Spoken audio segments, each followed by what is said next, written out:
Good morning, John. Good morning, Phil. Good to see you, mate. Yeah, you too. Well, back by popular demand, John, we've got the Cuesport review. Yep. Alex has been unavailable, so we needed a living legend to replace Alex. So we got rid of one Australian champion and we brought in another. So yeah, you got the mini ace.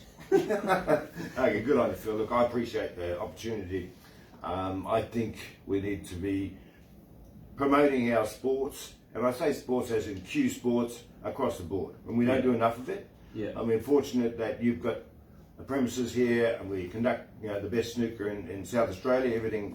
This is the epicenter of snooker and billiards in South Australia, and it's fantastic. So you've got your finger on the pie, or on the pulse, if you like. I said on the pie, but on the pulse, so you know exactly what's going on, not just here but interstate, and we'll get to what's happening abroad later on. Yeah. But yeah, look, for me, opportunity. Obviously, I'm more 8-ball based.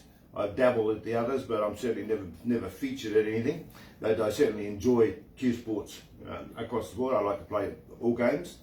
But yeah, and I really appreciate the fact that you've reached out to me to come and join you, because, as you said, nice man's shoes are hard to fill. They're big pair of shoes, but I'll do the best I can. Well, first of all, John, what's the shirt you're wearing? Okay, well, it's an interesting question, actually. As you know, my heritage, I am a Māori, so from New Zealand, and very proud one. This shirt actually belonged to Desi Blair. I swapped it with him on the Gold Coast in 2004.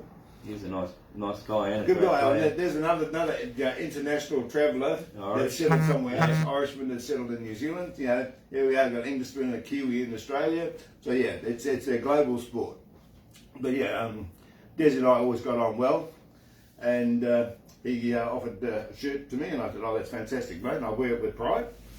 And that happened to be South Australia's 6th win in a row in the teams event. At the Nationals. At the Nationals, yeah. So A long time ago. well, that's right. And I was fortunate enough to make my comeback under your tutelage as captain. I think it was Darwin. Oh, it was in Darwin. Yeah. In Darwin, yeah. And there we go. So we went. You won 3 of them, and then said, "Look, I need to have a rest and start a family. JB, will you take over the team?" And I said, "Look, I'll do what I can, mate."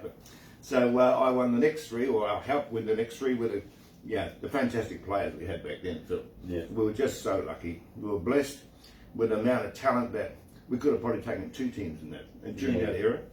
Because everyone said, "Oh, every time you turn up, they say, oh, where's so-and-so, where's so-and-so?" Then all answer these questions, they didn't make it.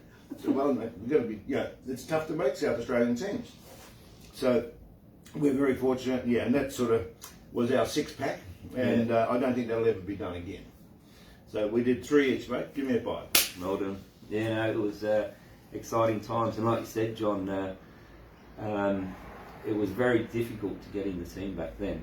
And like you said, superstars got left on the bench, and superstars didn't make the team. Didn't make the team. And you had to earn your stripes to get in the side. So you were always going to be a force in that period of time.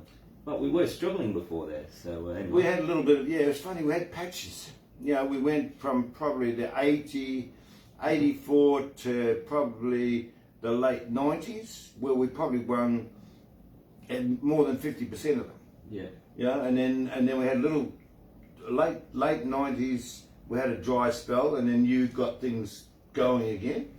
And then sort of at the end of my run of 04, again very intermittent. We've probably been intermittent ever since. Sort of every second or third, maybe every third now. The Vics have certainly caught up with us, and gone past us. They have some fantastic, and they're all good lads too. We know them pretty well. We've seen them come through the system, and we're quite fortunate that they're still respectful of us. They still beat us up when we play them, but in terms of I suppose respect for the game and what we've done, they've been very good with us. So, we're fortunate.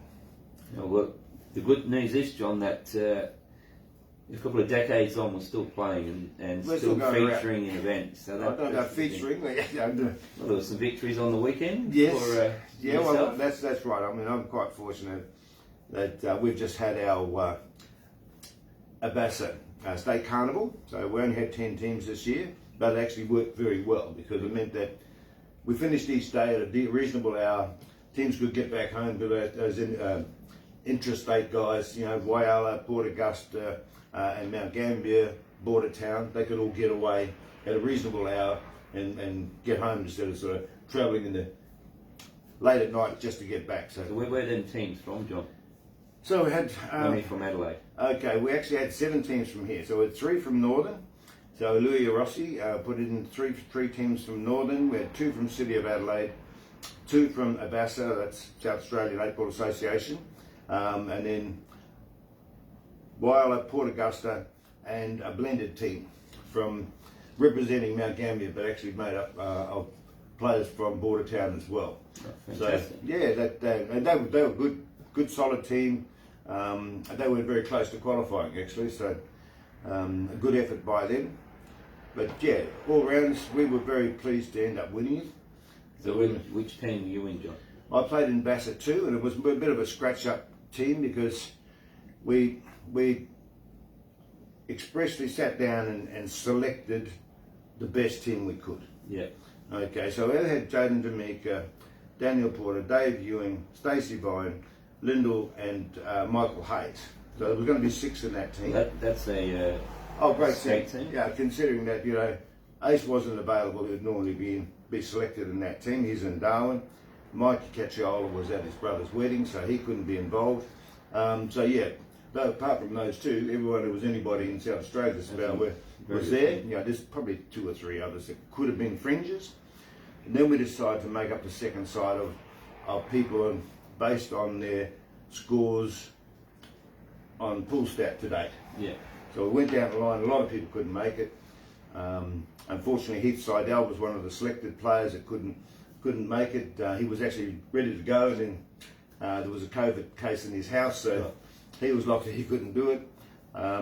Who was the other one? Geordie Mitchell, saying got moving house. He had so much on. He was a selection opportunity that couldn't play.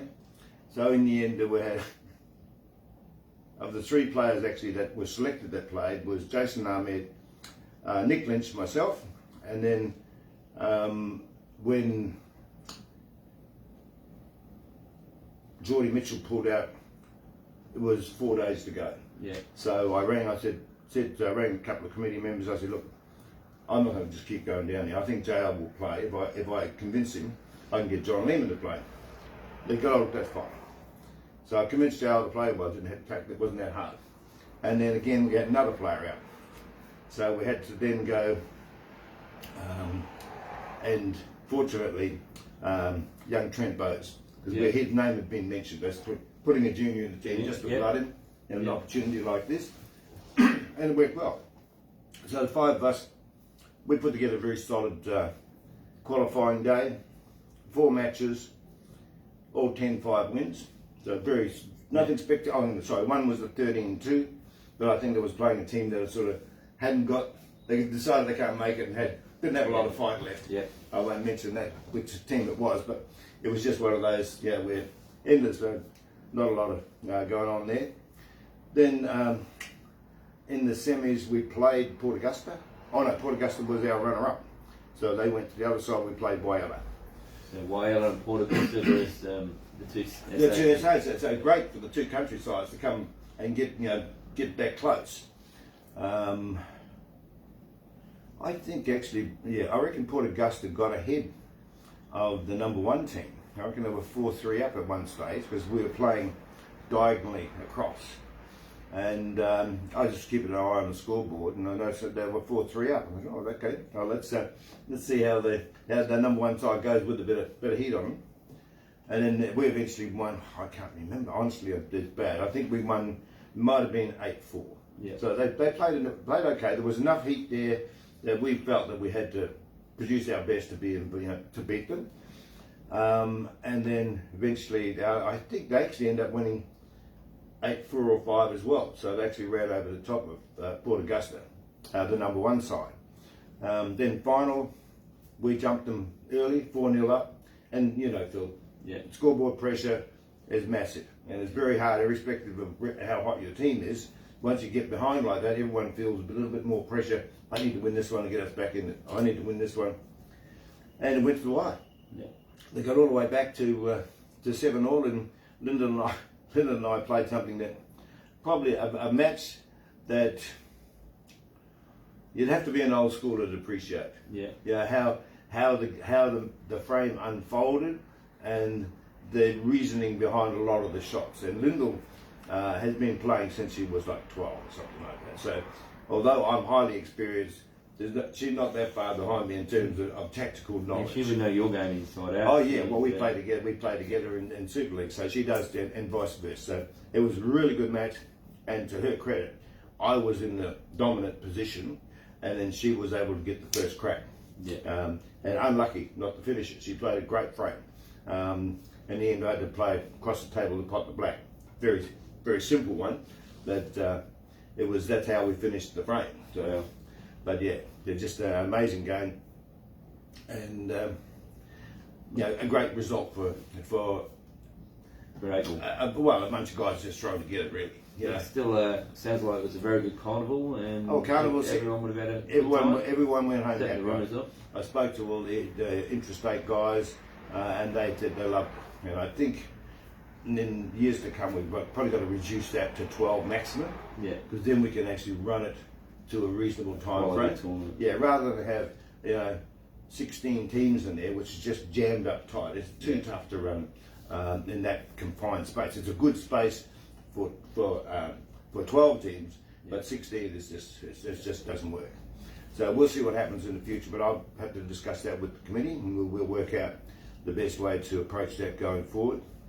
But yeah, and then last weekend, weekend before last, rather, we had the Adelaide Cup. So that's a new event here in Adelaide as well, isn't it? Yeah, Alex is very inventive in trying to keep the game interesting, offer active and opportunities for people to play in a highly competitive scenario rather than to knock around with their friends. Yeah. And the Adelaide Cup he introduced this year. Probably 3 people we should mention. Obviously the winner, Mike Cacciola. And the runner-up Ian Hinton. Ian comes down regularly and plays here. Loves coming to Adelaide. Loves the tables. Always at the pointy end when he comes down here. He's done very well. You can see why he likes to come back, obviously. And the other one was Lyndall actually beating Alec along the way, which is unheard of. Like I won't say unheard of. Very hard for you and I to beat him. Yeah. And for anybody to beat him. Anybody to beat him.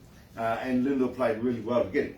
So that's something that big shout out to her. That was an excellent match she played. Yeah, well, Lyndall making the semi. She beat Michael Hayes as well on the way. Another That's right, yeah. The player that came down from Darwin, she beat him. That's right, yeah. So she didn't get an easy draw. No, that's right. She did it tough. So that was a fantastic effort for her. And then Mikey just cruised along. He seemed to change gears. Yeah. It gets a bit flat at times, and that's the only thing that probably where it can be susceptible. But once he's in flow, he's just like poor Lyndall. She ran into a Mack truck there. Her hair just, I don't think he missed the ball. It was just, after she'd been through that, she's real pumped, and I've got the Iceman. And then Mikey, in the semi, Mikey was just way too strong. But yeah, so great tournament there. Then obviously the carnival we just had. We've got a bit of a break until the Masters, I think 27th, let me just check, 27th, 28th. I'll just go to my, what's going on here? No answer there. Where are we? I did actually have it here too. Sorry mate, you have a chat. Right. Even in that Adelaide comp, Ricky Watson, an old foe, returned to the scene, and he was always a fantastic player, and everyone probably relates to him as an 9-ball player, but he was very tough on the old 8-ball knockout scene at the time, John, and I have a lot of time for Ricky because I know what a good player he is, so I was really pleased for seeing Ricky Watson make the semi-final as well. Yeah, well, Ricky was, I think he just got a bit tired. He'd been playing very well. Yeah. And I watched him, I watched a lot of that semi, and he actually made more errors in that semi, I think, than he made for for the weekend. Yeah. Just got a bit tired. I mean, I don't know, how old is he now? I mean, what do you think he's a kid? Because I only remember him as that normally kid got from about down a south. father on Yeah. on record now. He would He's got to be 45? be in his mid-40s. Yeah.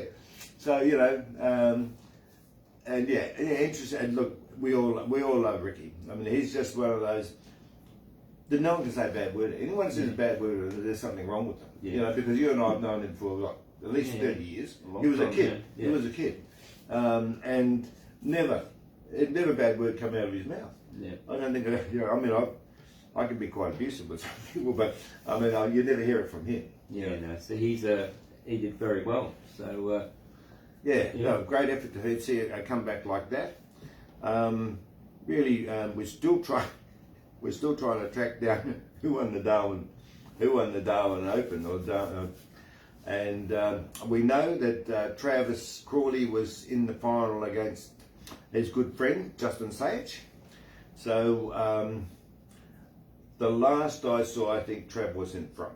Yeah. And this is while where were we? I think we're still about to play the final when that. So I sort of lost track, and I apologise. Probably got a bit caught up in what was going on in our match. So yeah, I'm still waiting for someone to come back to me on that, and that hasn't happened. Alex made the semi-finals. Alex made the semis. Yeah, it's done well, and it's Got beat by Justin. Beaten by Justin. Justin's tough. He's such a good player, and we had a quick chat to each other, you know, off camera about the travelling Wilbury. Yeah, I mean, that's who he is. This bloke. As Q will travel. No one moves around the world as much as this guy. I mean, not just around the world, around the country. Anywhere there's a tournament, he's there. He's not fussy. He doesn't care what code it is, what sport it is.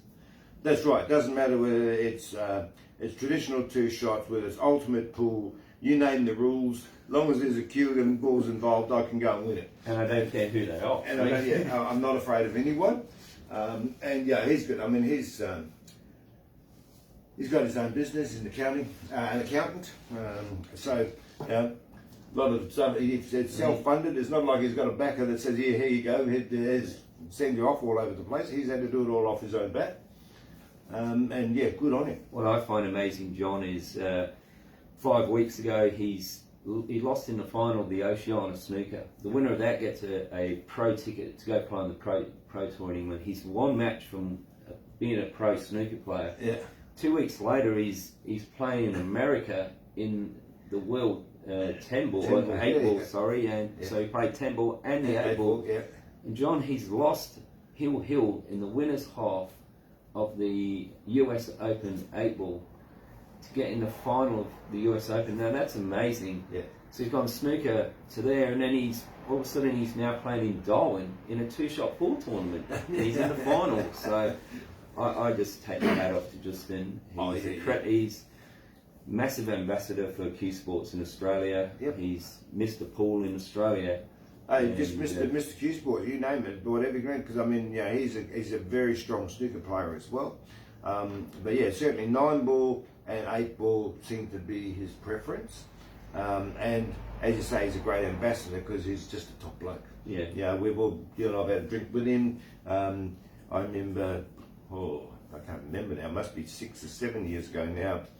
I was up at Darwin, played the Darwin Open when Ben Crawley was about to get married. Yeah. So we went up there and spent a week there with Ben and his family, and he goes, oh, there happened to be a tournament on, so I might as well bring my cue there. It's a coincidence there, John. So James Delahunty ended up beating Justin in the final, in a great final, and we went out and had a bite afterwards, the three of us, and I should give a shout out to the restaurant, but I can't remember it now.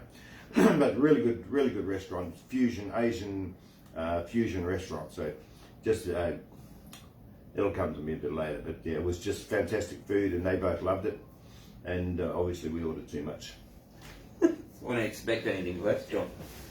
But yeah, good lads. We had good time together. But Justin, can't give him enough praise for his involvement in the game, and it's positive involvement. You know, if everywhere you see him, you have a chat with him, he'll get you just outgoing, happy to have a chat, give you anything you ask for. You've got something, oh, you played this particular shot, I didn't see that, haven't seen that before. He'll tell you how he played it. And that's the genuine ambassador to me. Yeah. Someone that'll do well, happy to chat to people, and pass knowledge on freely. Well, he's definitely up there, John. Yep. Well, while we're on about legends, John, I have to tell you about state billiards here on the weekend. Yep. We had the SA State Billiards title. We had 16 runners in the event, John. We had 4 people pull out, with a couple with COVID, one with sick, another one couldn't make it. So we would have had 20 players in the field, which is massive for billiards. And honestly, John, the people that play billiards, it's an enthusiast. They love it because they like playing the game. Yep. And when we had 16 or 20 players, realistically there's only 3 that can win the event. So the people that are supporting it are there because they love playing billiards. And we had a fantastic day on the Saturday, the round robin. Then it went into the quarterfinals where it starts to get a little bit more serious. Yep. Tab Babiak, the number 2 seed, he was one of the people, was a late withdrawal, so that opened up a semi-final spot there. But you still had your Peter Udich, 16 times champion, Max Renziak, 13 or 14 state champion, Arthur Cronus, 2 times state champion. So in the event, the 3 big guns all progressed to the semi-final. Yep. And I benefited from Tad pulling out on the weekend and slid in the 4th spot to make the semis, John. But I drew Peter Udich in the 1 semi-final, and it was Max and Arthur Cronus in the other semi. Okay. At the halfway stage, because they play 2 3-hour. The semi-finals 3 hours. We have 2 1.5-hour sessions. So at the halfway stage, I was 60 points up on Peter, and Max was 40 points up on Arthur. Yep. At the full time, Max and I both lost by 150 points. So Peter, he just went to the next level and took me apart quite easy and cruised to a victory. Yep. And I think Max probably tied a little bit, and Arthur. Well, he's not as old as me, Max. He's got to be around my age. So yeah, okay. Early 50s. Yeah, early 50s. Well, yeah, that's it. Yeah. Max also a sensational player. Yeah. So anyway, Arthur and Peter Udich are in the final. That'll be played this Friday night here at 6:45 here, and we'll stream it live through our Snooker SA Adelaide Facebook page. Cool. But super excited to see Peter and Arthur go head to head again. Peter's such a dominant player in billiards. You don't win 16 state titles. No, that's right. And then throw on top that he's won other events as well. So he's just an amazing player. But if Arthur plays well, Arthur's been putting a lot of time in. He doesn't practice anything else anymore. That's all he plays. All he plays is billiards. So I know a few times, not that I'm here often, but a few times I have come up. He only ever knocks him around on the billiard table. He plays on that one table, so he's not interested in playing snooker. And that's good. I mean, it's good that Arthur's got a passion, because we all love Archie. He's been around since I first arrived here back in the early 80s. He was playing at Tavern 63 or Lord Melbourne back then. They had a fantastic side, great history down there. To see him still, but he wilted there for a while, lost his way, if you like.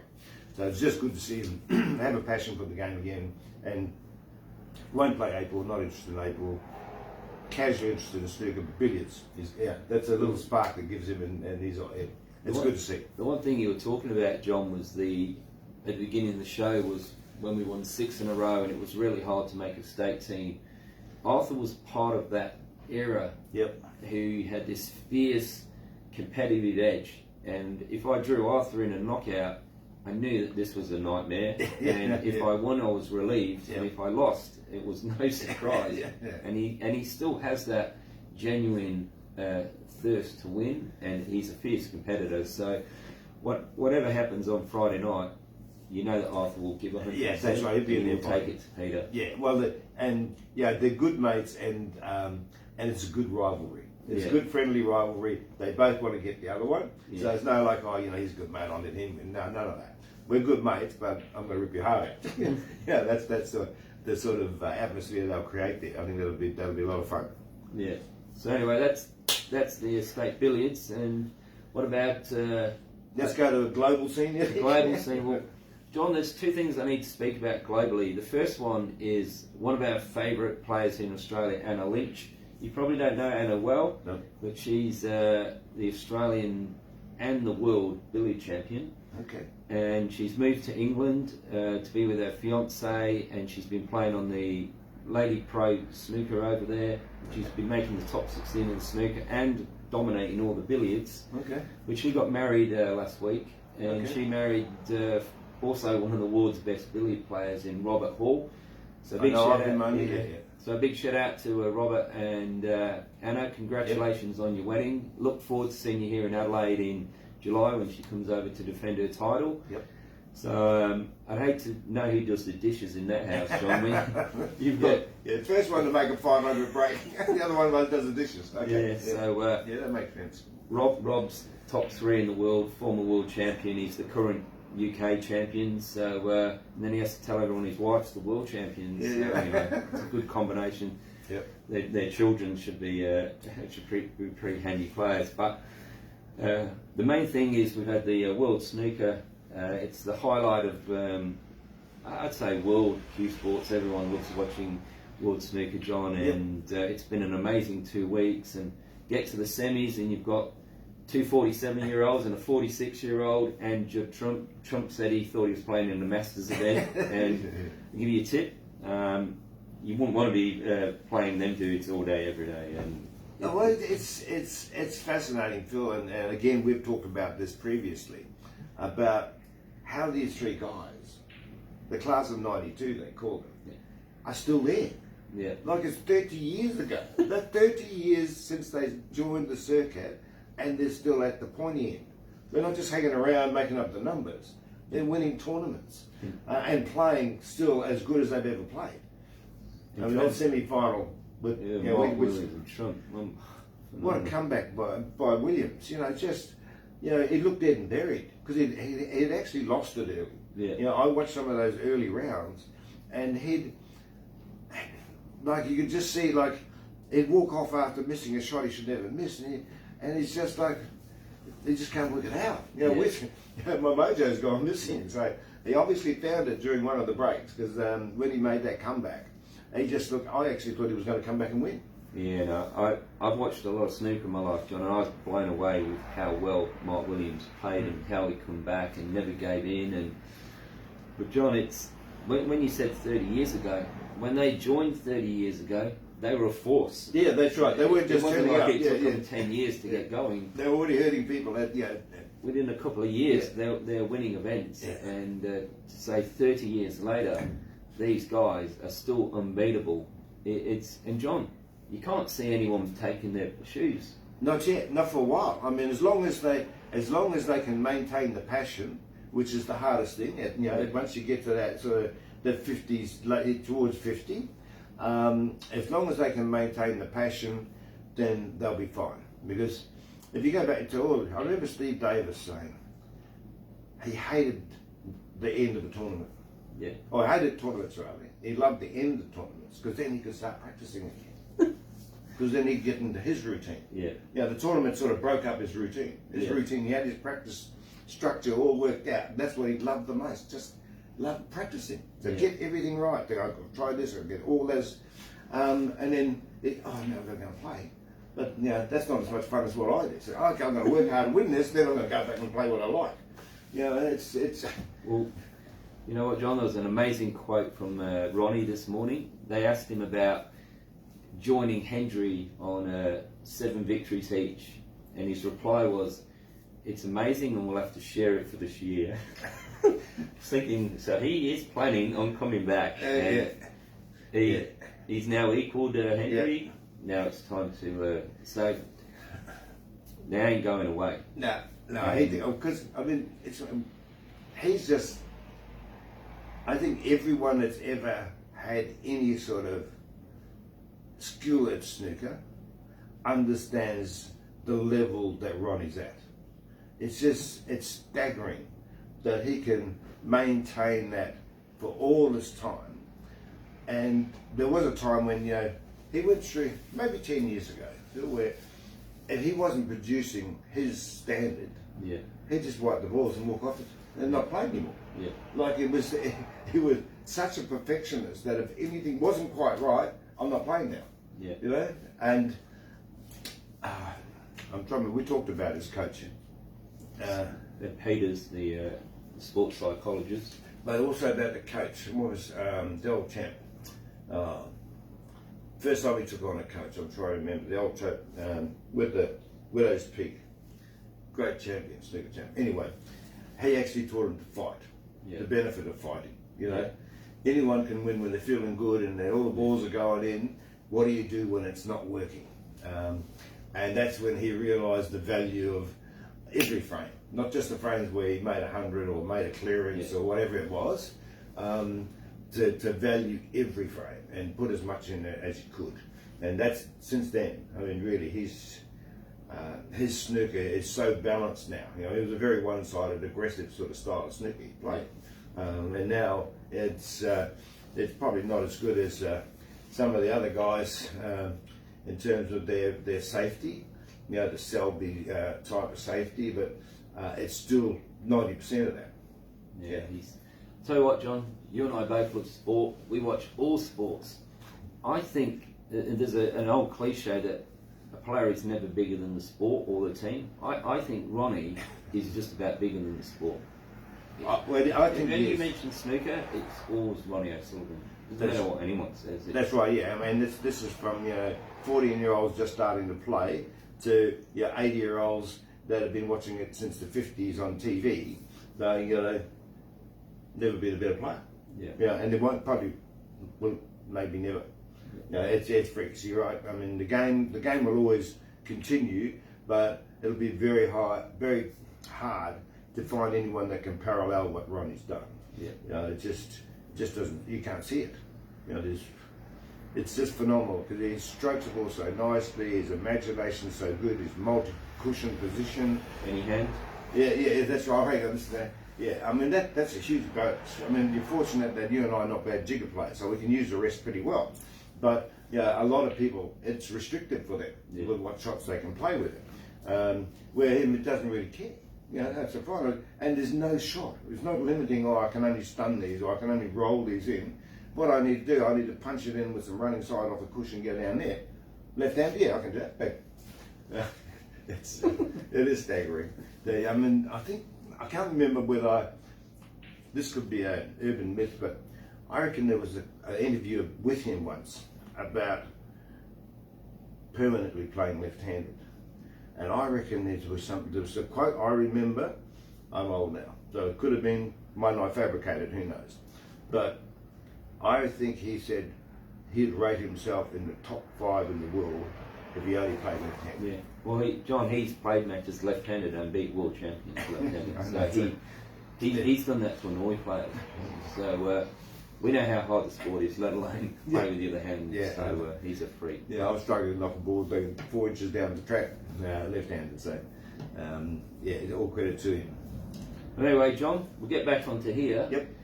Moving forward, we're doing this for SA Cuesport, so if people want to get hold of John or I, we're happy to talk about anything. All we want to do is promote Cuesports and all Cuesports, whether it's black ball, two-shot pool, American pool, Vegas League, ultimate rules, RSL, whatever. Potters.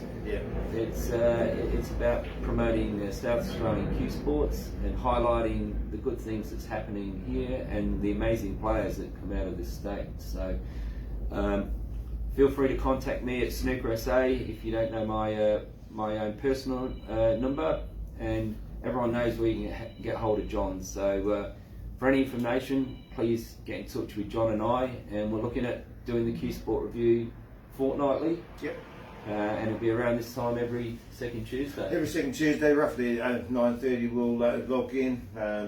We always like to have a bit of chat, and unfortunately, because we both like to chat, we got off a bit late today. But whatever, I'm sure if you're keen, You'll probably watch it later on anyway, but I just appreciate the fact that we're allowed to big a shout out to Cuesport around the world, but certainly South Australia is what we're here for today. All right, John. Pleasure, and we'll see you in 2 weeks. Good on to that.